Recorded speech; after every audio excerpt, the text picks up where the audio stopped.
In today's video, I'm going to teach you how to add, edit, and delete transitions between slides in Microsoft PowerPoint.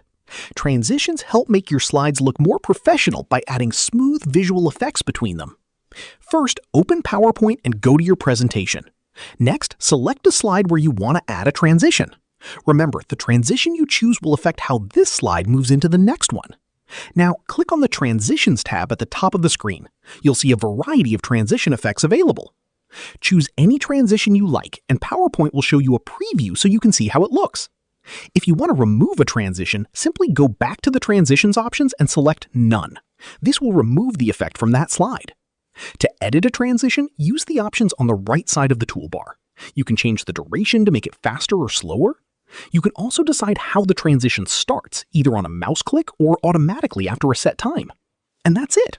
You now know how to add, edit, and remove transitions in PowerPoint to create more engaging presentations. Thanks for watching and happy presenting!